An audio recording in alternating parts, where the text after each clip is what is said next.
Hi and welcome back. Healing from narcissistic abuse. What's that really look like? What's it feel like?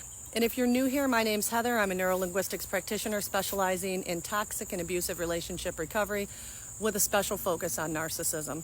So if you've been in it, if you're in it, if you know somebody who's in it, you know that healing from any type of abuse is very difficult, sometimes feeling impossible. And at times, it is impossible. But what's it look like? Well, let me tell you what it looks like with a narcissist. With a narcissist, it looks like a whole lot of repetitive behavior.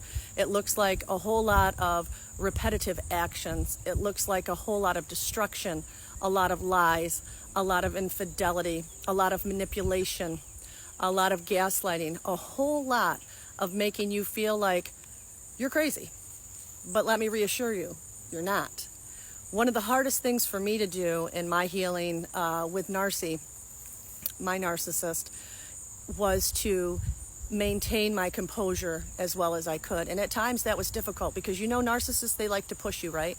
They like to poke you. They like to push you to the brink of insanity to where you're going to react. And that's called reactive abuse. So when you react to their bad behavior, to their abuse, they then will twist it, they'll flip it on you, and they'll blame you for the way that you react after they've abused you for so long, so intensely, and so horribly, right? You're only human. We're all only human. We're going to react at some point. At some point, even if it's a blip, we're going to stand up real quick and we're going to defend ourselves. And they know this, and they're going to use it against you. If you haven't seen the video that's posted before this one, it is a small snapshot of one of the many interactions that I had with Narcy, where she was incredibly excited at the thought of unaliving people, unaliving me. So I would encourage you to go back and take a look at that. It's a very short video. The full video is 3 minutes and 40 seconds long, and you'll find that closer to the beginning of this page. So for me, with Narcy, I had to sit really quiet after I ended the relationship, after I left her. I had to focus on my healing. I had to go through all the things that you really need to go through. I had to feel all the feels. I had to let myself grieve. And it's difficult because how do you grieve something that was never true?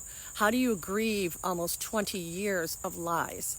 How do you grieve the loss of somebody that you truly felt that you were deeply in love with, the person that you thought you would spend the rest of your life with, the person that you thought you would take care of or they would take care of you until your very last day, when they never existed? It was all a lie. It's very difficult. It's very challenging, but it can be done. So for me, I found great success in obviously seeking therapy, working through different healing techniques. They work. They're very powerful. And I'm so thankful for that. Thankful for the support of family and friends alike. But sitting quietly and letting the narcissist tell on themselves, because a narcissist does not have the ability to sustain themselves and the masks, and I say plural masks, that they're wearing for an extended period of time. They can do it in short bursts. They put a lot of time and attention into playing the victim.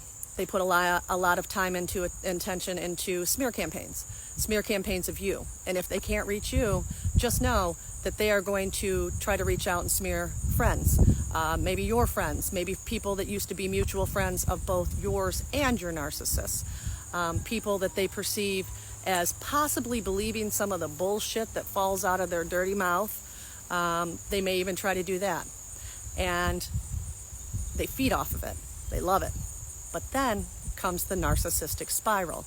A narcissistic spiral can look like a lot of things, but basically it is when the narcissist is so fragile because nothing's working. They're losing everybody and everything around them. They're holding on to things that they would never, ever even entertain, just simply because they have to find something or someone to fill this large gaping void that now exists. The void being you, the victim. In this case, the void being me, Narcy's victim. Let's remember that at the core of a narcissist is a miserable, emotionally and mentally stunted person. They have the ability to function not even as well as a 5-year-old. They oftentimes will use different substances to self-medicate. Alcohol, marijuana, any type of illicit substances, and so forth. They have to. They have to numb themselves. They have to escape the hell that they live in. They don't like themselves. They can't stand themselves. They have evil thoughts. They plan things out. Everything they do is intentional and it's calculated. They know what they're doing. And they pick people as victims ahead of time. And they watch you and they pull you in. And they make you their friend until they can't sustain it anymore. And it always happens. It's hard to wait for. People say, well, when does the narcissist get their karma? When will my narcissist ever not be believed? Wait for it. I'm telling you, wait for it. Because when it comes, you're going to know it. And you know your truth. And the people that are your people around you, they know your truth.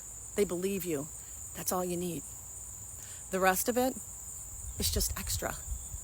It's just extra. You don't need it to heal, but one day it will come. And when it does, it'll be like Christmas morning. It'll be like Christmas morning. It'll be the best thing that ever happened. And I promise you, it'll be there. Are you having a hard time waiting? Are you in a situation like that where you're wondering, when is that going to come for me? Are you in a situation where you want to talk about what it feels like for you while you're in your healing journey? Drop me a comment. Book a one-on-one with me.